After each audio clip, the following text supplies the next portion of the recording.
May 23, 1942, Engels Airfield, USSR.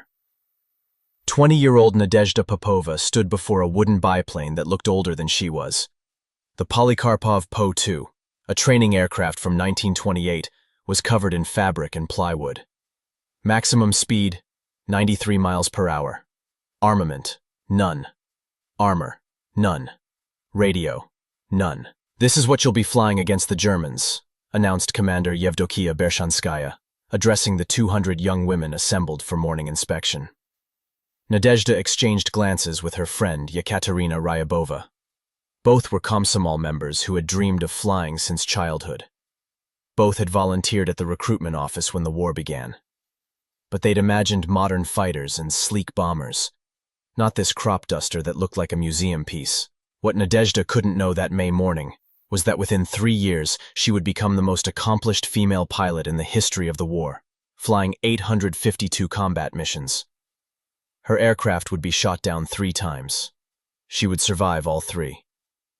The Germans would place a bounty on her head equal to an Iron Cross, the same reward offered for destroying a tank. And the enemy would call her and her comrades Nachthexen, night witches, and fear the sound of their approach more than heavy bombers. But in May 1942, she simply stared at the ancient biplane and wondered, how are we supposed to fight the Luftwaffe with this? The story began in the fall of 1941, when German forces stood at the gates of Moscow. A woman in a flight uniform entered Joseph Stalin's office. Major Marina Raskova, the most famous aviator in the USSR, the Soviet Amelia Earhart. In 1938, she had set a world record for women's long-distance flight, 3,700 miles non-stop. The entire country knew her name. "Comrade Stalin," Raskova began, spreading a stack of letters across his desk. "I've received more than 2,000 letters from women across the Union. They're all asking for the same thing, to be accepted into aviation. They want to fight." Stalin silently leafed through the letters. University students, factory workers, teachers, Komsomol members. Some were only 17. All asked for one thing, the chance to defend their homeland in the sky. On October 8, 1941, Stalin signed Order Number 0099. Form 3 entirely female aviation regiments. A fighter regiment flying Yaks-1, a bomber regiment with P-2s, and a night bomber regiment using PO-2s trainers. Every position, from pilots to mechanics, navigators to armorers, would be filled exclusively by women. No such military formation existed anywhere else in the world. Not in Britain, not in America, and certainly not in Germany did women fly combat missions. Marina Raskova personally selected the candidates. The requirements were strict. Ages 17 to 26, weight under 110 pounds due to the PO-2's limitations. Excellent physical condition, perfect vision, and willingness to fly without parachutes, because jumping from 1,600 feet was pointless. The chute wouldn't have time to open. From more than 2,000 candidates, 400 were selected. They were sent to Engels on the Volga River, where the flight school was located. In 6 months, these young women had to master piloting, navigation, bombing, night flight tactics, and aircraft maintenance. They studied 14 to 16 hours a day. Many fell asleep over their textbooks. Yevdokia Bershanskaya was appointed commander of the 588th Night Bomber Aviation Regiment. An experienced pilot and instructor with thousands of flight hours. She was 29 years old. She would become the only woman in the USSR to command an aviation regiment for the entire duration of the war, from the first day to the last. In May 1942, the regiment received its baptism by fire on the southern front near Rostov-on-Don. 20 crews, 40 young women, 20 ancient biplanes. Facing them, the German 4th Air Army, thousands of Luftwaffe aircraft, the most powerful military machine the world had ever known. The Germans didn't take them seriously. Soviet women in obsolete training planes? Propaganda, desperation, a pitiful attempt to plug holes in the defense. They would change their opinion within a month, and they would pray that night would never come. The Polikarpov Po-2 was the most common aircraft in Soviet aviation. It had been produced since 1928 for training pilots, crop dusting, and medical transport. The design was simple: a wooden frame covered with percale, aviation fabric treated with lacquer. The M11 engine produced just 100 horsepower from 5 cylinders with air cooling. 2 open cockpits, forward for the pilot, rear for the navigator. 2 wings stacked one above the other in a classic biplane configuration. The technical specifications seemed almost laughable compared to modern aircraft of 1942. Maximum speed, 93 miles per hour. The German Bf-109 fighter reached 350 miles per hour, nearly 4 times faster. The American P-51 Mustang flew at 435 miles per hour. The Po-2 was slower than a car on a German autobahn. Service ceiling, 9,800 feet. Modern fighters operated at 26,000 to 33,000 feet. Heavy B-17 bombers attacked targets from 23,000 feet, beyond the reach of anti-aircraft artillery. Armament, none whatsoever. Later, a single 7.62mm DP machine gun was added for the navigator, completely ineffective against fighters. Armor, none. Wood and fabric. A single shrapnel fragment, and the aircraft would burst into flames. Bomb load, 440 to 770 pounds. Usually 4 FAB-50 bombs weighing 110 pounds each, suspended under the wings. For comparison, the American B-17 Flying Fortress carried up to 17,600 pounds of bombs, 20 times more. Radio, none. Communication between aircraft was by flare gun and hand signals.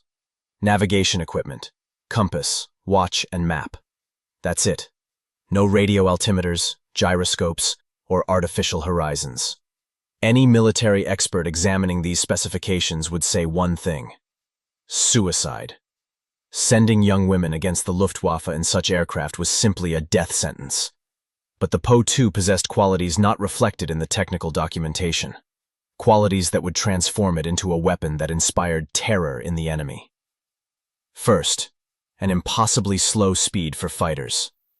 When a German Bf-109 traveling at 310 miles per hour tried to attack a Po-2 flying at 75 miles per hour, this happened. The fighter simply couldn't reduce its speed that much without losing control. The minimum flight speed of a Bf-109 was about 125 miles per hour. Any slower, and the aircraft would stall. The Po-2 could fly at 50 miles per hour or even slower, practically hovering in the air. The result? The German fighter would overshoot the target without time to aim, try to turn around, accelerate again, attack again, and miss again. Meanwhile, the Po-2 performed maneuvers modern fighters couldn't dream of, turning almost on a dime, instantly changing altitude. The biplane's agility was extraordinary. Second, the wooden and fabric construction. Metal aircraft showed up clearly on radar. The Po-2, made of wood and fabric, was practically invisible to the primitive radars of 1942. German air defense guidance stations couldn't detect their approach. Moreover, when an anti-aircraft shell hit a metal aircraft, it would detonate on contact with the hard surface, tearing the machine apart. When the same shell hit a Po-2, it often passed through the fabric and plywood without exploding. There wasn't enough resistance to trigger the fuse. The women would return from missions with aircraft riddled with dozens of bullet holes through which the wind whistled. But the machine kept flying. Nadezhda Popova once returned to the airfield in an aircraft with 42 shrapnel holes. She landed the plane, climbed out of the cockpit, and only then lost consciousness from the strain. Third, silence. The M11 engine was weak and quiet. At 3,300 feet, it was almost inaudible from the ground. But more importantly, the women developed tactics that turned this weakness into a lethal weapon. Approaching the target, the pilot would shut off the engine completely. The aircraft would transition to gliding flight. The only sound German soldiers on the ground would hear was the soft whoosh of wind through the steel bracing wires between the biplane's wings. These thin steel cables, stretched between the upper and lower wings for structural rigidity, produced a prolonged whistling sound in the airstream, like the swish of a broom. Germans who heard this sound at night said, "It's not an aircraft, it's something else. something supernatural. A witch on a broomstick, flying through the night. Hence the name, Nachthexen, night witches. Fourth, simplicity and reliability. The Po-2's design was so simple that the women hacked their own aircraft. A hole in the wing, a fabric patch, some lacquer, 3 hours of drying, good to go. A damaged spar? Cut a new one from wood right there in the forest. Install it, and the plane's back in service. The M11 engine was so basic that it could be disassembled and reassembled by hand without special tools. In autumn 1942, a Po-2 was hit by anti-aircraft fire. The entire tail section was practically destroyed. The ground crew found planks from a destroyed barn nearby, carved them to fit, covered them with canvas torn from an old tent, painted them with lacquer made from tree resin, and had the aircraft flying again in 3 days. The tactics of the 588th Regiment weren't written in any manual. The women invented them through trial and error, paid for with blood and lives. Standard operating procedure. The regiment operated from forward airfields, often just grass strips, as close to the front as possible. Distance to targets, 15 to 30 miles, sometimes less. Crews worked in pairs or groups of 3. The first aircraft would attack the target, drawing anti-aircraft fire and illuminating enemy positions. The second would strike while the gunners were reloading or repositioning. The third would finish the job. Flight altitude: 1,600 to 3,300 feet. Low enough to precisely locate targets in the dark, high enough to avoid small arms fire. But low enough that if something went wrong, there was no time to bail out. Approach tactics. Approach at medium altitude with the engine running. About 3 miles from the target, climb to maximum altitude, around 6,500 feet, then shut off the engine. Complete silence. Glide toward the target in darkness. The aircraft would descend at about 500 feet per minute. You had about 10 minutes of silent gliding. During the glide, the pilot would adjust the approach, lining up on the target. The navigator in the rear cockpit would prepare the bombs, releasing safety pins, checking suspension. At an altitude of about 2,000 feet, the pilot would level off, approach the target horizontally, and at 1,000 to 1,300 feet, the navigator would release the bombs. After the drop, the pilot would restart the engine while diving. The airflow would spin the propeller and start the engine.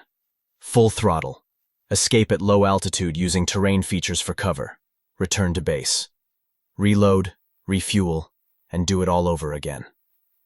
Target assignments: German troop concentrations, ammunition depots, artillery positions, headquarters, supply columns, railway junctions, airfields, pontoon bridges, and defensive positions.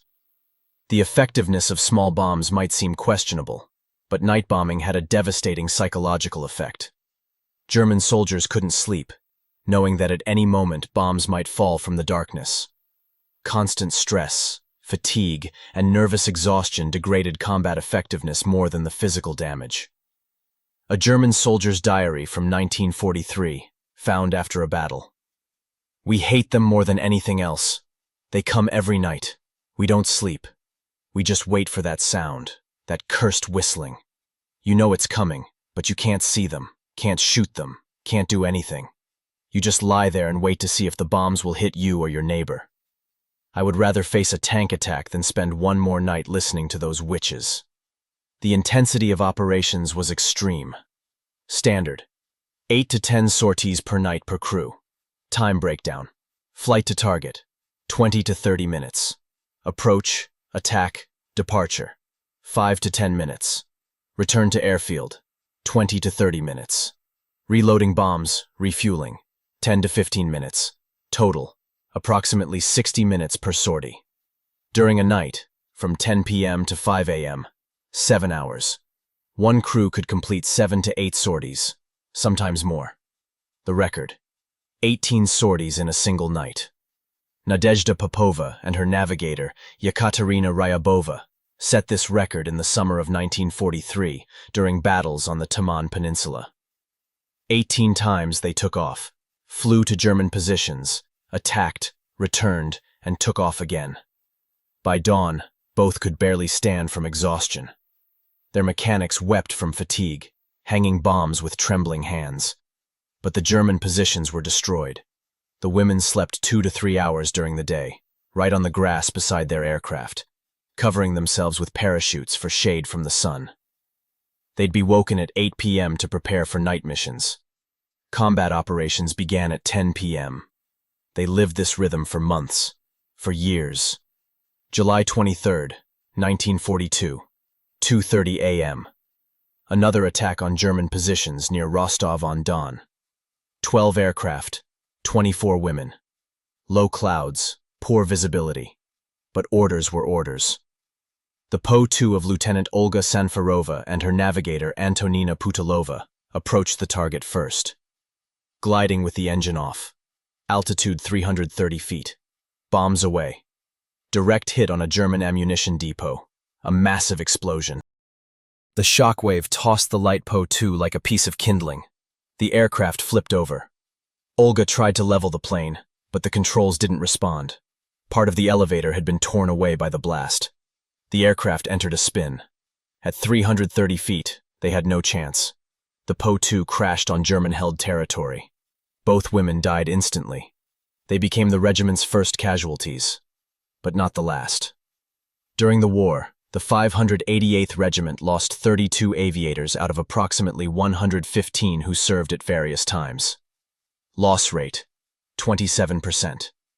For comparison, the average loss rate in Soviet aviation was 35 to 40%. The women in crop dusters lost fewer people than pilots flying modern fighters and bombers. This seems incredible, but it's explained by their tactics. The Po-2s flew at night, at low altitudes, with engines off. They were extremely difficult to detect and even harder to shoot down. But when they were shot down, there was almost no chance of survival. Primary causes of death: anti-aircraft fire. One fragment in the fuel tank in the aircraft would ignite like a torch. Wood and fabric soaked in lacquer burned instantly. From impact to complete engulfment in flames took 3 to 5 seconds. At altitudes of 1,600 to 3,300 feet, the crew didn't have time to bail out. Besides, the women often flew without parachutes altogether. They saved the weight for extra bombs. Fighters. Rare, but it happened. Specialized night fighters like the Bf-110 and FW-190, equipped with radar, hunted for Po-2s. When a German fighter located a biplane, it would reduce speed to minimum, deploy flaps and landing gear for additional drag, and open fire. The wooden aircraft would disintegrate after a few hits from 20mm cannon shells. Searchlights. Being caught in a searchlight beam meant instant blindness. The pilot would lose orientation. At that moment, every anti-aircraft gun within a half-mile radius would open fire on the illuminated target. Those who survived were the ones who managed to sharply change altitude and heading in the first second after being blinded. Weather. Flying in rain, snow, fog, and strong winds. No radio, no navigation instruments, only a compass and intuition. Several crews crashed after flying into the ground in darkness, losing orientation in clouds. One woman described it. "You're flying in the clouds. You can't see anything. Not the ground, not the sky, not the horizon. Just the compass needle and the feeling of which way is up and which is down. If you panic, you crash. Exhaustion. After the 15th sortie of the night, the women would fall asleep right in the cockpit between target runs. Mechanics would douse them with cold water to wake them up. Mistakes from exhaustion cost lives. Bombs falling short, navigation errors, collisions during takeoff in the dark. The most devastating loss occurred on January 4th, 1943. Regiment founder Marina Ruskova, the legend of Soviet aviation who had created the women's aviation regiments, was flying to the front to inspect the 587th Bomber Regiment. Her PE-2 encountered a severe blizzard over the Volga River. In zero visibility conditions, the aircraft crashed into the riverbank. The entire crew was killed. Marina Ruskova was 30 years old. She was given a state funeral, the first woman buried in the Kremlin wall. The women of the 588th Regiment wept as they stood in the honor guard. They had lost more than just a commander. They had lost the person who believed in them when no one else did. But they continued to fly. Every night, every sortie. Each bomb dropped on the enemy was in memory of Raskova. The heroes. Yevdokia Bershanskaya took command of the regiment at age 29 and held that position until the last day of the war. She was demanding, strict, but fair. The women called her Chief behind her back and feared her anger more than German anti-aircraft guns. Bershanskaya personally flew 1,004 combat sorties, more than any other aviation regiment commander in Soviet aviation. She dropped 250,000 pounds of bombs. Not a single woman died because of her faulty orders. Every loss was the result of combat, not command negligence. She received the Order of Suvorov, 3rd class, the highest military command award given to a woman during the entire war. After the war, Bershanskaya quietly worked as an instructor in civil aviation. She died in 1982 at age 69. At her funeral, her women gathered, now elderly with gray hair. They wept as daughters weep when they lose their mother. Nadezhda Popova, the regiment's record holder, 852 combat sorties during the war. Her aircraft was shot down 3 times. 3 times she survived. The first time, August 1942, North Caucasus. A German fighter attacked her Po-2 on the return flight from a mission. Several hits from 20mm shells. The right wing engulfed in flames. Nadezhda landed the burning aircraft in a field on Soviet territory. She jumped from the cockpit seconds before the plane exploded. Burns on her hands and face. 2 weeks later, back in action. The second time, March 1943, Taman Peninsula. A direct hit from an anti-aircraft fragment to the engine. The motor died. Popova made a forced landing without an engine, gliding from 3,900 feet. A perfect landing in darkness on unfamiliar terrain without lights. Mechanics counted 42 shrapnel holes in the aircraft. Nadezhda climbed out of the cockpit, took 3 steps, and lost consciousness from shock. The third time. Details unknown, but the fact is recorded in her award documents. During the war, Popova dropped over 440,000 pounds of bombs, destroyed 17 river crossings, 9 railway trains, 46 ammunition depots, and hundreds of pieces of equipment. She was awarded the title Hero of the Soviet Union. After the war, she married a fellow regiment member, had children, and worked as an instructor. She died in 2013 at age 91, having lived to see her great-grandchildren. In 2010, at age 88, she gave an interview. "We didn't think about death. We thought about victory. We lost our best friends, but I don't regret anything. We did what we had to do. We defended our homeland. It was our duty, and we fulfilled it."